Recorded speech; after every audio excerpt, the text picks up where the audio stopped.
Welcome back my channel. ഞാനിവിടെ ഉണ്ടാക്കാൻ പോകുന്നത് തക്കാളി വെച്ചുള്ള ഒരു അച്ചാറാണ്. അതിനൊരു 4 തക്കാളി, മീഡിയം സൈസിലുള്ള 4 തക്കാളി അരിഞ്ഞ് വെച്ചിട്ടുണ്ട്. വെളുത്തുള്ളി അരിഞ്ഞ് വെച്ചിട്ടുണ്ട്. ഇഞ്ചി, കടുക്, കരിവേപ്പില, പച്ചമുളക് അരിഞ്ഞ് വെച്ചിട്ടുണ്ട്.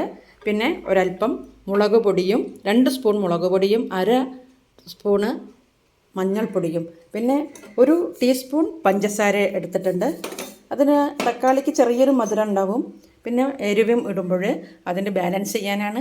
അത് കഴിഞ്ഞ് ഉപ്പ് പൊടി. ഇത് നല്ലെണ്ണയിലാണ് ഞാനിത് ഉണ്ടാക്കുന്നത്. അപ്പോൾ നമുക്ക് തുടങ്ങാം. പിഞ്ച് കായം, 1/2 ടീസ്പൂൺ ഉലുവ കടുക് ഇട്ട് പൊട്ടുമ്പോൾ നമുക്ക് ബാക്കി കാര്യങ്ങളെല്ലാം ചെയ്യാം. അപ്പോൾ ഉലുവയും കടുകും പൊട്ടിക്കൊണ്ടിരിക്കുകയാണ്. അതിലേക്ക് കായം ഇടുന്നു. ചെറിയൊരു പിഞ്ച് കായമാണ് ഇട്ടത്. അതൊന്ന് മൂത്ത് വരാം. അപ്പോൾ കായം, ഉലുവ, കടുക് ഇട്ട് പൊട്ടിക്കൊണ്ടിരിക്കുമ്പോൾ വെളുത്തുള്ളിയും ഇഞ്ചി അരിഞ്ഞു വെച്ചതും ചേർത്തിട്ടുണ്ട്. ഇനി പച്ചമുളക് ഇടാം. പച്ചമുളക്, കരിവേപ്പില ഇടാം. ഒന്ന് ഇളക്കി കൊടുക്കാം. ഒന്ന് പച്ചമണി മാറിയതിന് ശേഷം തക്കാളി ഇടാവുന്നതാണ്. തക്കാളി ഇട്ട് ഒന്ന് വഴറ്റണം.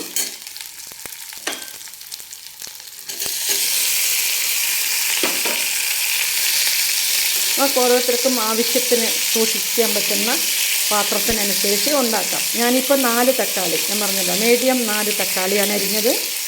ഒരുപാട് പൊടിയായിട്ട് അരിയണ്ട, കുറച്ച് വലുതായിട്ടിരുന്നോട്ടെ.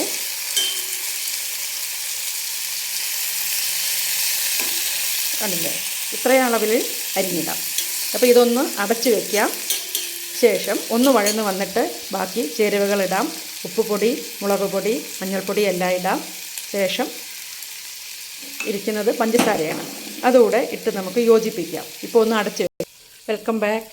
അപ്പോൾ തക്കാളി കൊണ്ടുള്ള അച്ചാറിനുള്ള ചേരുവകളെല്ലാം ഒന്ന് വഴന്ന് വന്നിട്ടുണ്ട്. നമുക്കിതിലേക്ക് 1/2 സ്പൂൺ ഉപ്പിടാം. 1/2 ടീസ്പൂൺ ഉപ്പിടാം. പിന്നെ കറക്റ്റ് എടുത്ത് വെച്ചതാണ് മുളക് പൊടി, മഞ്ഞൾപ്പൊടി 2 സ്പൂൺ മുളക് പൊടി, 1/2 ടീസ്പൂൺ മഞ്ഞൾപ്പൊടി ഇട്ടിട്ടുണ്ട്. ഇനി ഒന്നുകൂടെ നന്നായിട്ട് മിക്സ് ചെയ്ത ശേഷം ഒന്നുകൂടെ അടച്ച് വയ്ക്കാം. ഇനി ഇടാൻ പോകുന്നത് 1 ടീസ്പൂൺ പഞ്ചസാരയാണ്. അതിൻ്റെ എരിവും ഉപ്പും എല്ലാം കൂടെ മിക്സ് ആകുമ്പോൾ തക്കാളിയുടെ പുളിപ്പും കൂടെ കാണും.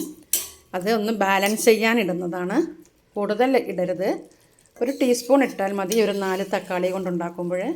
അപ്പോൾ എൻ്റെ ചാനലൊന്ന് സബ്സ്ക്രൈബ് ചെയ്യണം. എല്ലാവരും ഇത് തക്കാളി കൊണ്ടുള്ള അച്ചാറൊന്ന് ഉണ്ടാക്കി നോക്കണം. വളരെ സ്വാദിഷ്ടമായ, രുചിയുള്ള, നല്ല ഒരു കുറഞ്ഞ ഗ്രേവി, അതായത് കട്ടിയുള്ള ഗ്രേവി. പിന്നെ തക്കാളി ചെറുതായിട്ട് അരിഞ്ഞ് വഴറ്റുകയോ അല്ലെങ്കിൽ മിക്സിക്കകത്തിട്ട് അടിച്ച് ചീനച്ചട്ടിക്കകത്ത് ഒഴിച്ചിട്ട് ഉണ്ടാക്കുന്നതും നല്ലത്. കഷ്ണമാക്കി ഇട്ടിരിക്കുന്നത് അച്ചാറിനകത്തൊരു കഷ്ണം കാണാനുള്ള അത്രയും വലുപ്പത്തിൽ ഇട്ടാൽ മതി. ചെറിയ കഷ്ണങ്ങളാക്കി ഇട്ടാൽ മതി. അപ്പം നമ്മുടെ അച്ചാർ റെഡിയായി കഴിഞ്ഞു. അപ്പോൾ എല്ലാവരും നല്ല സ്വാദിഷ്ടമായ തക്കാളി അച്ചാർ ഉണ്ടാക്കി നോക്കണം. എന്നിട്ട് എന്നെ അറിയിക്കണേ, ഫീഡ്ബാക്ക് അറിയിക്കണേ. എല്ലാവരും ഒന്ന് സബ്സ്ക്രൈബ് ചെയ്യുക, സപ്പോർട്ട് ചെയ്യുക, ലൈക്ക് ചെയ്യുക. നിങ്ങളുടെ സുഹൃത്തുക്കൾക്കെല്ലാം ഒന്ന് അയച്ചു കൊടുക്കുക. അപ്പോൾ ബൈ.